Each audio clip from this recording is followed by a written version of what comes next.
Hey everyone, thanks for joining us for another episode of Real Parables. I'm Devin here with Graham, and we're from the La Mesa Church of Christ. And today we have a new episode, new movie.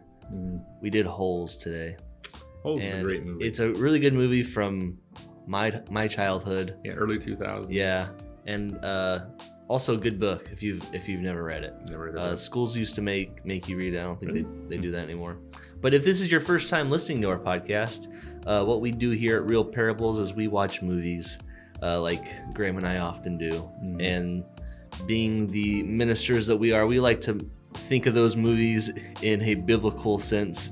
And because of that, we decided we're going to make some parables out of these movies. And we kind of think that's what Jesus would do today, because that's basically what he did in the Bible, was making parables out of stories that everybody knew and loved and making biblical lessons out of them. Some great teaching moments. Yeah.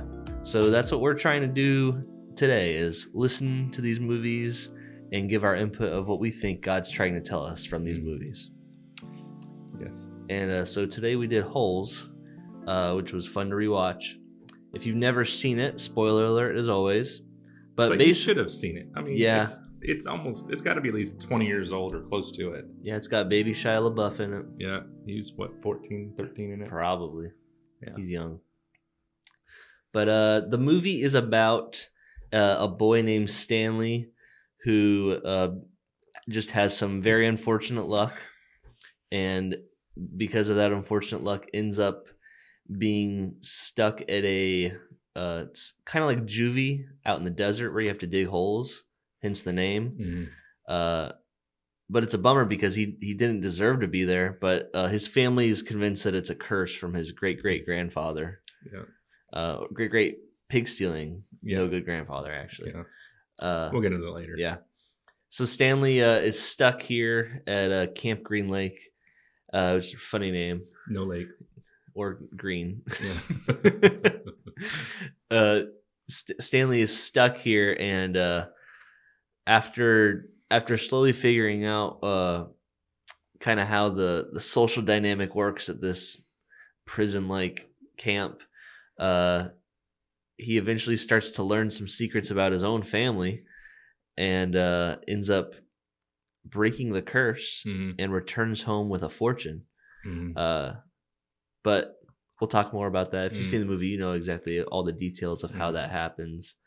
But yeah, awesome movie. If you've never seen it, go watch it right now. It's on Disney. Which actually was a longer movie than I remember it being. Yeah, it was a great movie. Yeah. I mean, it's a movie that my kids grew up watching. We watched it multiple times. And, there's lots of really, I mean, even from a non-biblical standpoint, there's lots of really deep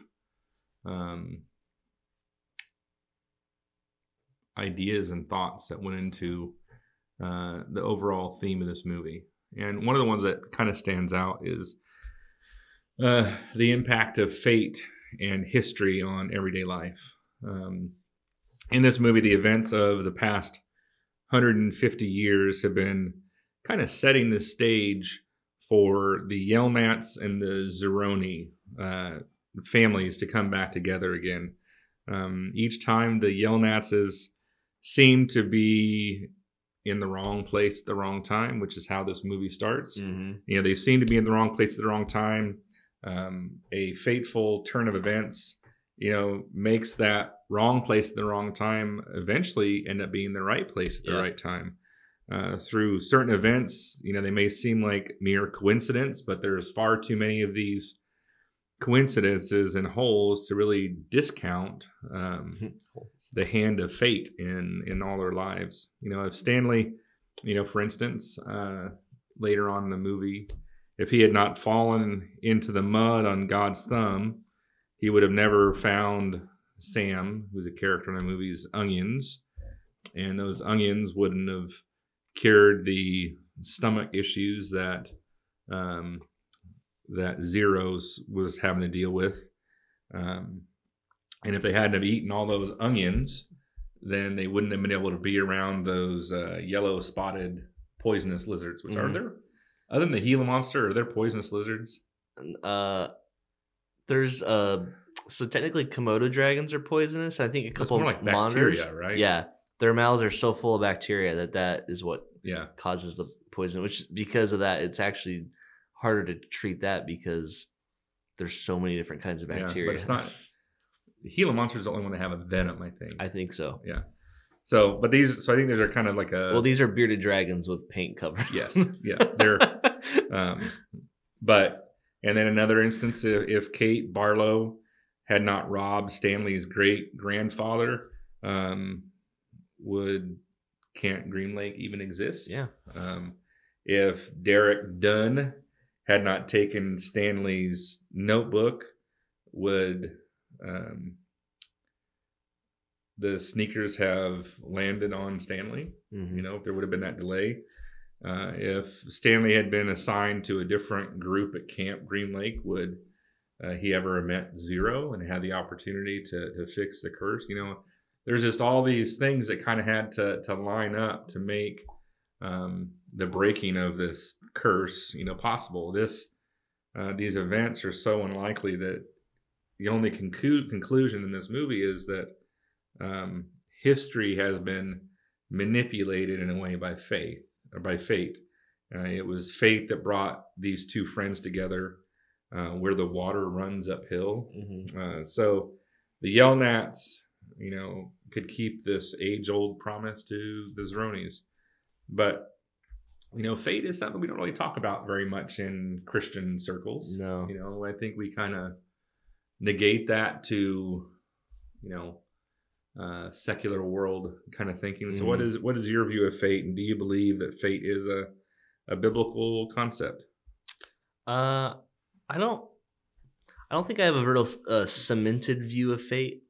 Kind of the way I've seen it is I think there is a kind of a loose plan that God has.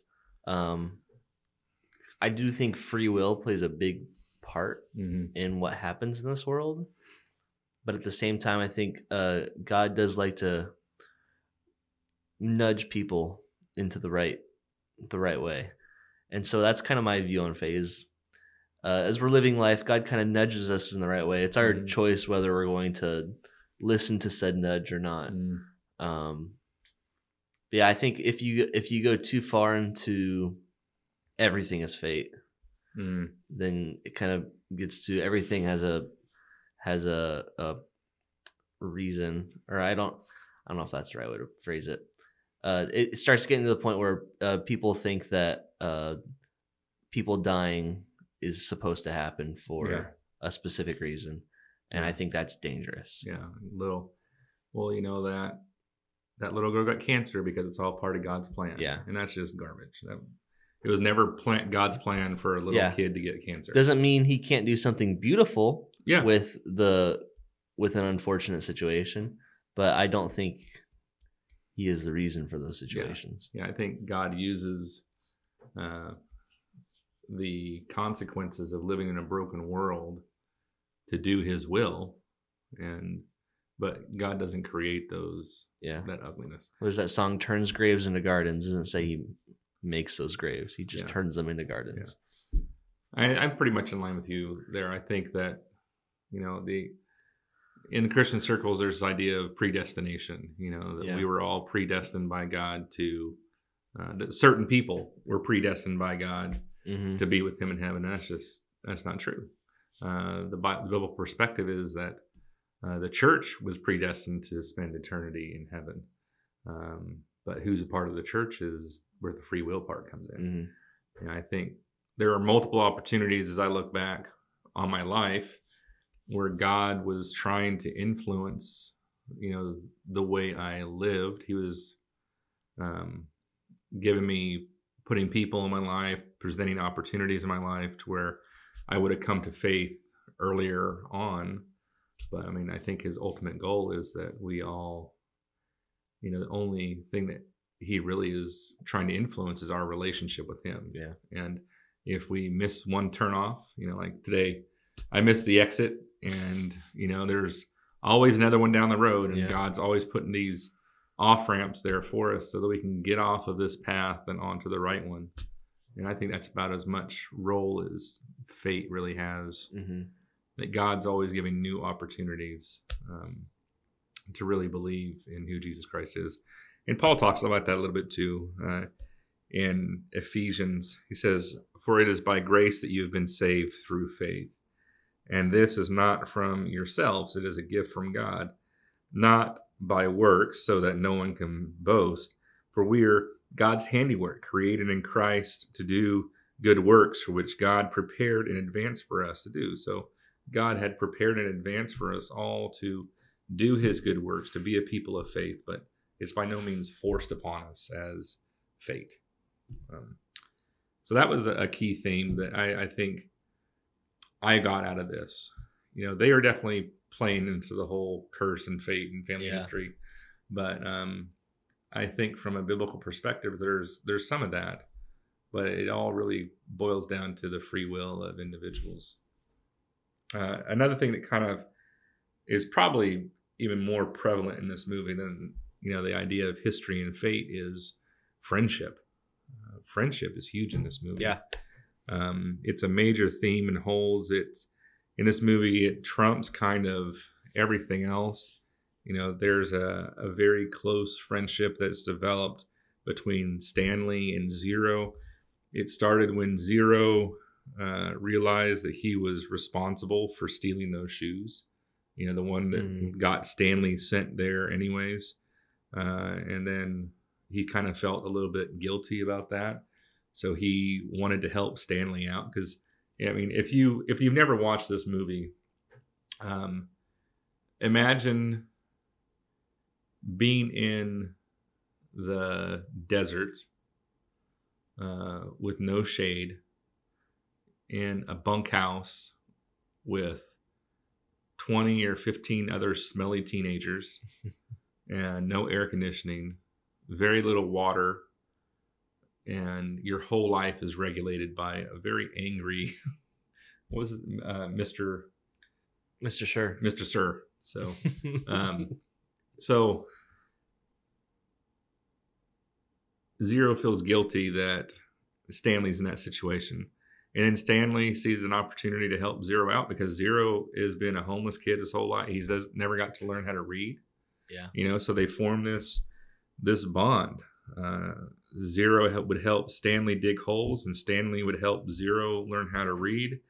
And then when things came to this boiling point at camp, and Zero just gets tired of one of the camp counselors, who's supposed to also be a therapist, but he's not really a therapist. Yeah. He's a fake therapist. Terrible therapist. So, you know, when the therapist is picking on the people he's supposed to be helping, calling them losers and dummies and all that stuff, you know, he gets to this boiling point. He runs off into the desert, and all Stanley could do is think about, how can I help Zero? Nothing else matters. Nothing else in this camp matters. Nothing else in my life matters. If I leave Zero out there all by himself, he is going to die. And then he ultimately risks his own well-being by going out into the desert himself to try and find his friend before he dies of dehydration and or exposure. And these are, you know, pretty incredible examples of what real friendship is meant to be like. Yeah. Can you think of a favorite biblical friendship? Favorite biblical friendship? One that always comes to mind for me is David and Jonathan. Yeah. David and Jonathan. Jonathan was the son of Saul, the current king. David was this shepherd boy. My guess is they're probably pretty close to the same age. Jonathan might be a little bit older. And, you know, I don't want to go through the whole story, but, you know, basically they are inseparable and they're willing to die for each other. You know, it actually says that they loved each other.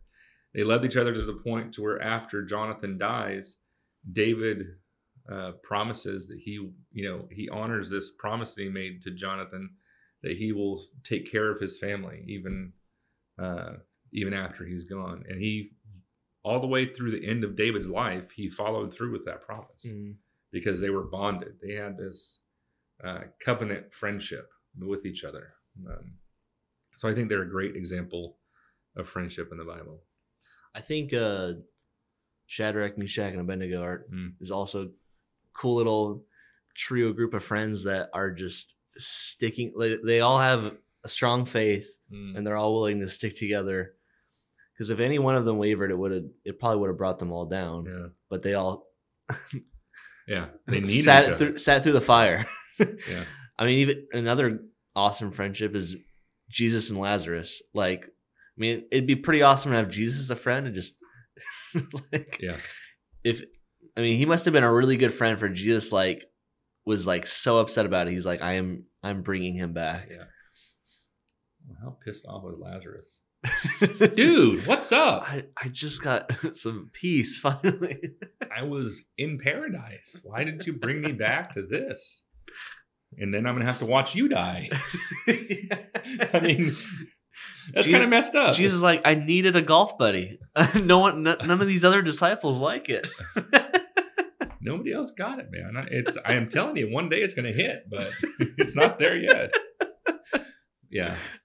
What can we learn about friendship and our need for friendship? You know, I think that's something that I discount a lot of times in life, is that there's a genuine need, a human need for friendship in our lives. Yeah. You know, what kind of things do you pull from whether it's the movie or Bible stories about our need for it? I thought something that was pretty amazing between Stanley and Zero when it came to their friendship is when Zero goes to Stanley and like realizes that he's the reason why Stanley is there, and he tells Stanley all this. Stanley it just forgives him instantly. Yeah. Like, and that's the kind of friendship that we need, is like friends that are willing to forgive us immediately, because they know that they mess up just as much as we do.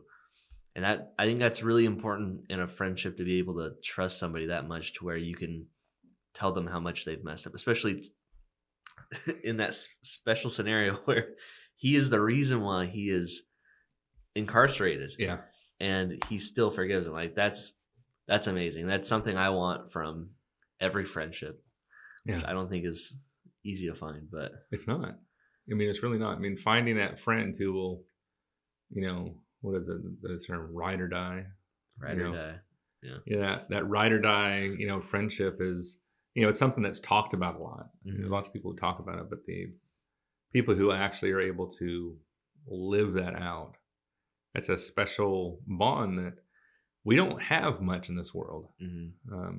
I mean, you might find a few people like that, but it's pretty rare, especially with, you know, the age of technology. Yeah. You know, so much of those, I mean, because you're never going to find a ride or die friend that's just in the world of Facebook.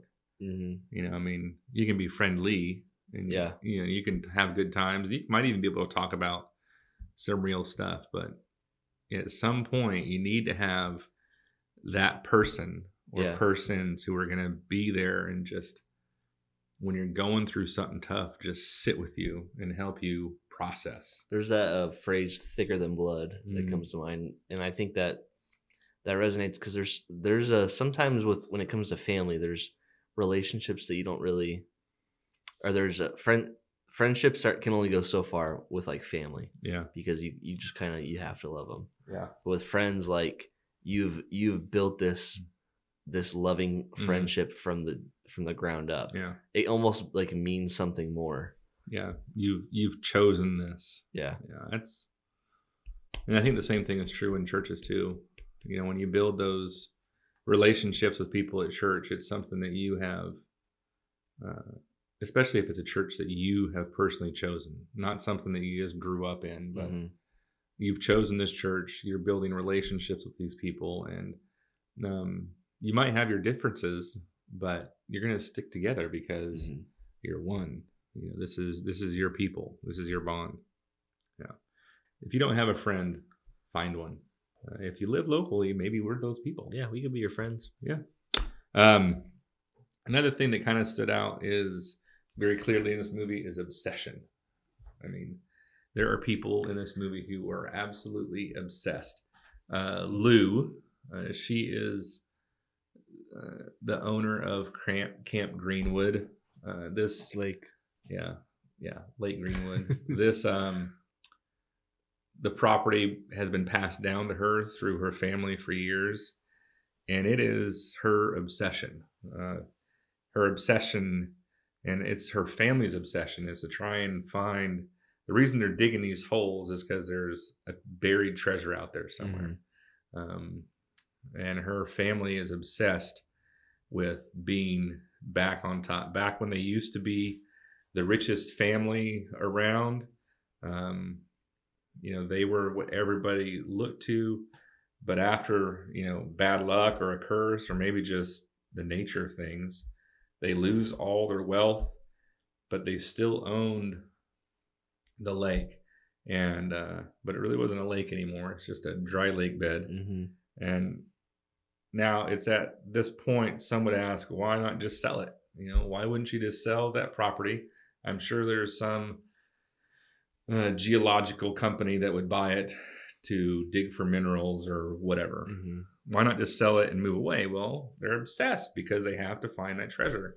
They know it's out there somewhere, and that's what drives them. I mean, I think it's probably what has kept, like when they show that flashback to when she's a little kid out there with her grandpa. I mean, he's clearly like in his late 80s, has not lived a healthy lifestyle. No. But he's obsessed with finding that treasure. And that's what's kept him going, but it's a miserable existence. And ultimately that obsession just consumes him. There's nothing else that matters in life. What role do you believe obsession plays in society today? And what's a biblical approach to managing obsession? Yeah. Well, I think obsession takes the form of idolatry, really. It's just it's a more specific form of idolatry, and it's very prevalent in the world today. I mean, you see it a lot with drugs, but not just drugs, but technology. Like, man, people are obsessed with technology, me included. Like, I always have this on me. I have technology around my wrist. Like, technology has kind of taken over and has become an obsession of, at least in America.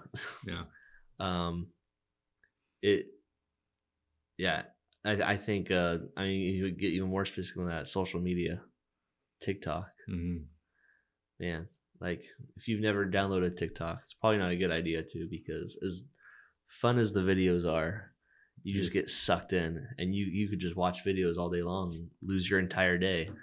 And while some days that might be fun, for doing that day after day is not. It is not good for you, because it becomes an idol. And it's hard to, like, kind of dance with those things, like, oh, this is kind of a nice thing to have, but I don't want to become obsessed with it. Make an idol out of it. Yeah, I don't really care as much about social media. That's just a Gen X thing, I think. Probably. But streaming services have. Oh yeah. I've always been a movie person, always been a TV person. I think it's probably, if you really want to get into the psychology of things, it's probably my parents' fault, because, they were very limiting in all that stuff when I was growing up. No, you only get to watch TV for half an hour, and then you got to do this. And like, so as soon as you have that little bit of freedom, it just kind of consumes. So I get real obsessed about, especially with streaming services. It was harder back when you had to, take a DVD out of a case and put it in the DVD player, to watch a movie. Or on TV, you had to, flip around through cable to try and find, somewhere that was running a marathon of a show. But streaming services have made it so easy to just lose all track of time and all track of what's going on around you. And there's times where, especially if it's a show that I haven't ever watched before, I typically just rewatch shows I've already watched, so I don't get as zoned out. But do stuff while you're doing it. Yeah. But if I'm watching like a show, like first season of Mandalorian, great example, right? Yeah. I binged watched it, in one afternoon. And my wife swears that we had an entire conversation during that where we made like decisions about like vacation plans and all that kind of stuff. And I have no memory of it. As my guess is she was probably doing a lot of talking. I was doing a lot of agreeing. And I have I lost an entire afternoon of time with my wife because I was watching a TV show. And, that kind of obsession is just dangerous, because it does lead to, and we might not I don't worship, Netflix or Hulu, but you want to talk about time offered. It gets real easy to offer a whole lot more of my time and treasure. I'm not going to say I give them much of my talent. It doesn't take a whole lot of talent to watch TV. Yeah. But, I give a whole lot more of my time and treasure to content than I do sometimes to God. And that's a dangerous place to be. I think, unfortunately, we're obsessed with movies. We are. And yet we do a podcast on them. So I can justify watching a couple movies. So at least we have a good reason for a couple of these movies. It's research. A movie a week we have a good reason for. Other than that, no good reason. Yeah. Last one that I kind of picked up on is there's a lot of tragedy in this movie. There's a lot of tragic moments, and these tragic moments have long-lasting implications in the lives of not just the individuals that are involved in that whole thing, but the individuals' families and all those are around them. For example, there's a character. His name is Sam. I love Sam's character. What's his name? Drew Hill. Is that the actor's name? I'm not sure. But he's the guy from Psyched. He's a black man. Another great show. I wish we could do a podcast on that show. That would be good. We might be able to do. They did some movies. They did do movies. So, but Sam is a black man living in late 1800s. I think is when that takes place. Late 1800s. And, he's just this super friendly guy that people kind of tolerate in town. Mm-hmm. But there's a teacher. Her name is Kate. She is a white woman who's a teacher at a school. And Sam and her kind of, they trade. He does some work for her and she gives him some money sometimes or gives him some peaches or some peach jam. And, become really close. And then, eventually, the owner of the property, Lou's great-grandfather or grandfather, whoever it was, who also had a crush on Kate, saw them kissing one night. And there's this tragic, for a Disney scene, it's pretty tragic. Yeah. I mean, it's dark. Yeah. They don't actually show it, but the implications are pretty clear that they track this guy down and kill him for kissing this white woman. I remember as a kid, I didn't quite understand that. I thought it was a whole jealousy thing. The reason I thought. I was like, is this guy going to go to jail for this? Yeah. Yeah.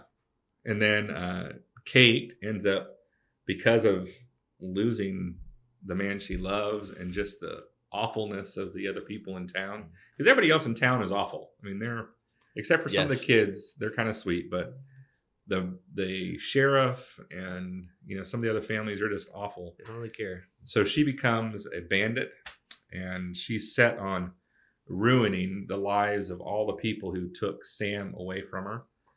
Then you have this other story, with tragedy, where Stanley's no good, dirty, rotten, pig-stealing great-great-grandfather. He put everything on the line for a woman he loved, and when he was rejected, he threw a fit, didn't follow through with the agreements that he had made, and that brought about this, family curse. And in many ways, tragedy shapes our lives, whether we want to admit to it or not, it just does. Tragedy shapes our lives. So how do we deal with tragedy?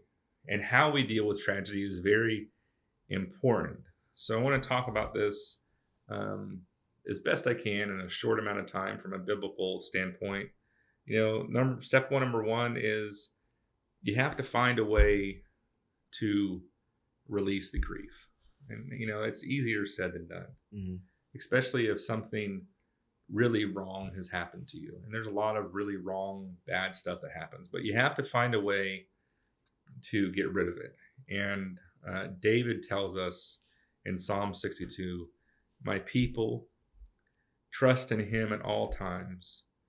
Pour out your heart to him, for God is our refuge.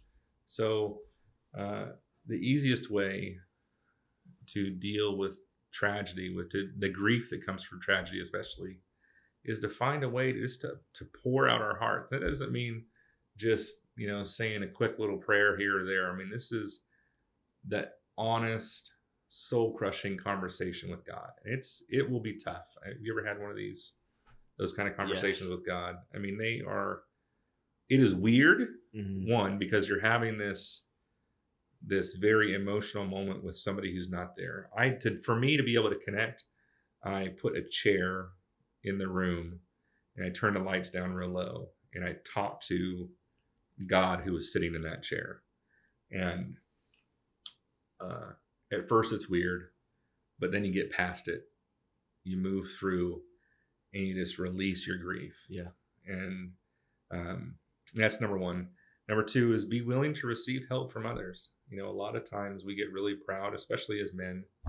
I know I have a tendency to get really proud and I don't want to show weakness, Mm-hmm. so I don't really want to talk about it. So, but we have to get to a point where we receive help from others. It's a huge mistake.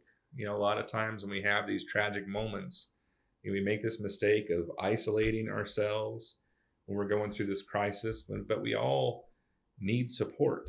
We all need encouragement, and we need to be in the presence of other people, particularly in the aftermath of a very real tragedy. The Bible tells us that we are to carry one another's burdens.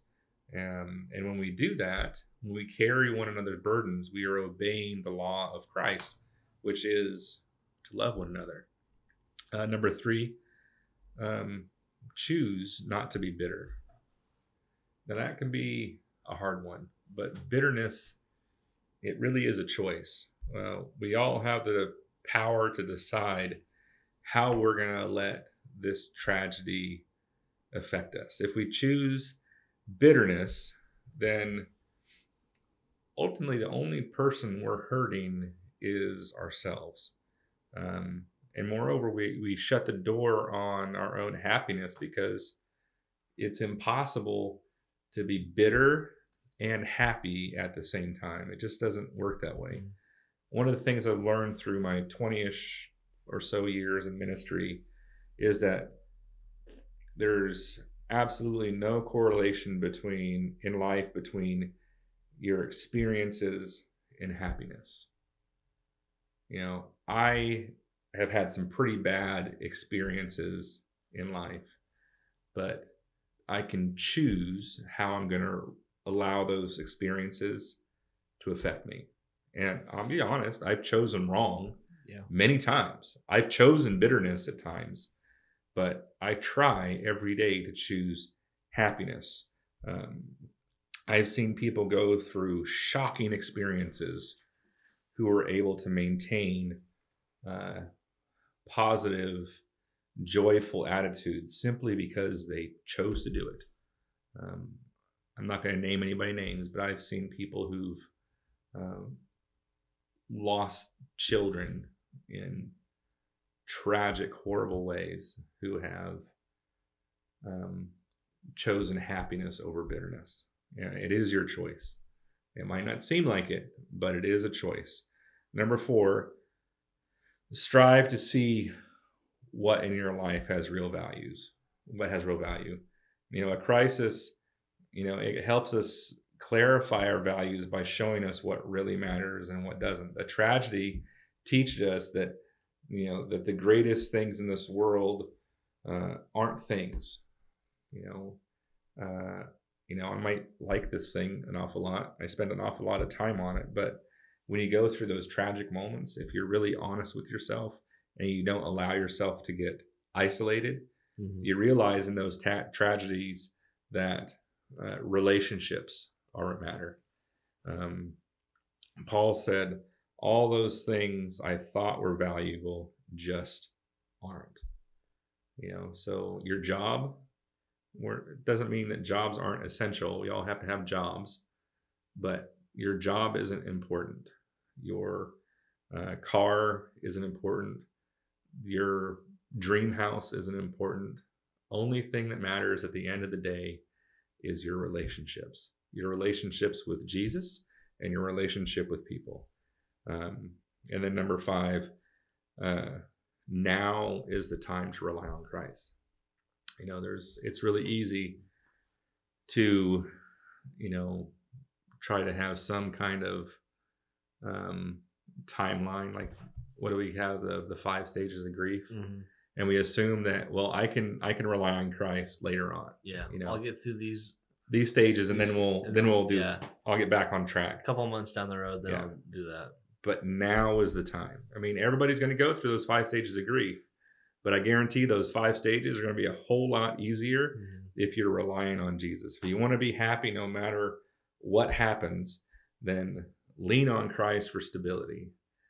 Listen to Christ for direction, and look to Christ for salvation, which comes to our last point, the last thing we want to talk about, which is redemption. Yeah, which I think is probably one of the biggest themes in this entire movie is redeeming something that is terrible into something beautiful. And you see that first with the imagery, Camp Green Lake. This camp used to be something great, but now it is just a desert. Desolate. Yeah. Nothing is there. Nothing lives except these poisonous lizards. But it has that name, Camp Green Lake. And at the end of the movie, it has that redemption. It starts to rain. There's this whole curse that is happening, that has happened with Stanley's great-great-grandfather not carrying Madame Zeroni up the mountain and caused a curse to fall on him. So the family has just been having the worst luck for probably about 100 years that this has been going on. And it's just been bad misfortune until this moment where Stanley has the opportunity to break the curse, because Zero Hector, he's hurt and is not able to climb up the mountain to drink water. And so Stanley picks him up, carries him up that mountain, and breaks that curse. And again, there's redemption there. It's this 100-year-long thing that's been going on that is broken by this act of kindness.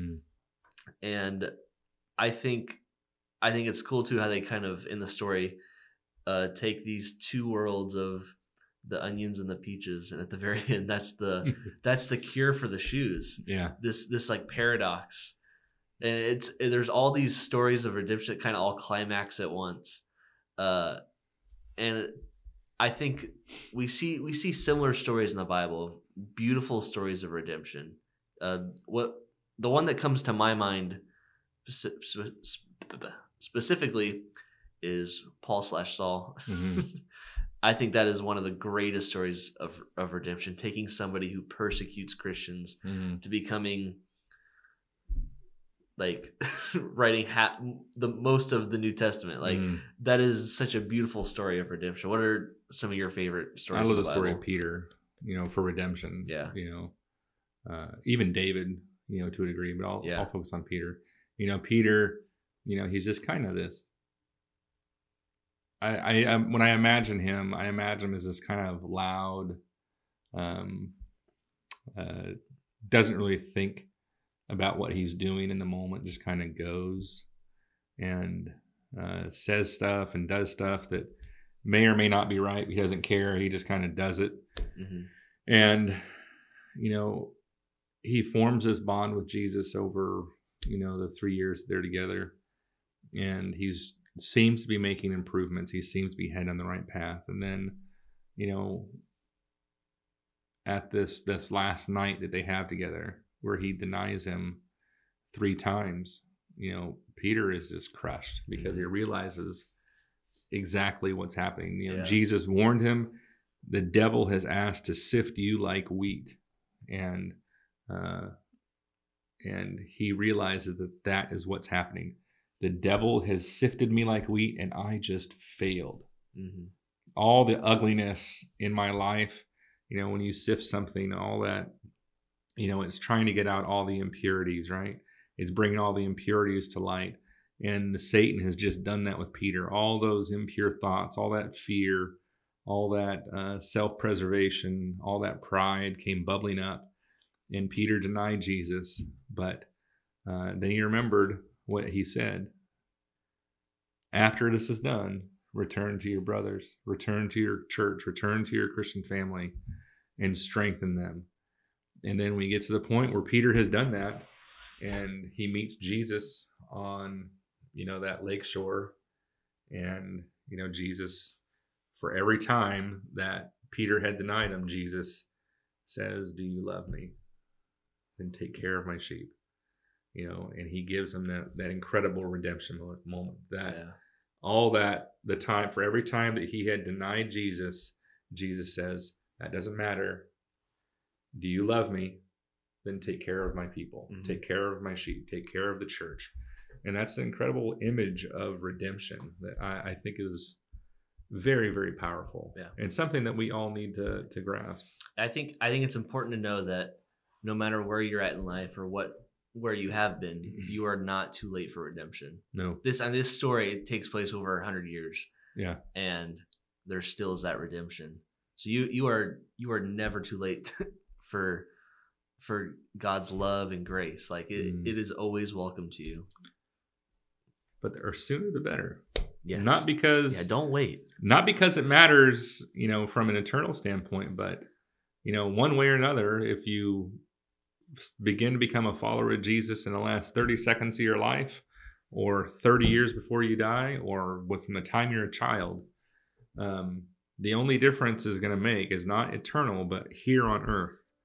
Because living for Jesus now, having that redemption now, gives you a better life now. You get to be a part of the eternal life in this world and in the next, rather than just the next. Yeah. I hope we don't sound like an infomercial, like don't wait, call now, but but it's true. It's true. Yeah, do it. Yeah. Talk to Jesus now. And we'd love the opportunity to talk more about this kind of stuff. Yeah. If you have questions about this thing, you can reach out to one of us. If you're not near us in San Diego, La Mesa area, then find some. There's churches all over the world. Mm-hmm. Any of them would love to have the opportunity to talk to you about what redemption really is. But for now, this has been a great time talking about some very real, very big ideas. Mm-hmm. Did you have anything else? Not really. We didn't talk about what we're going to do next week. We forgot to talk about it ahead of time. Yeah.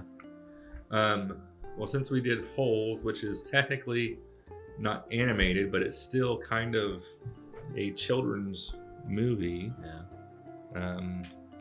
I think we had said we were going to do Martian at some point.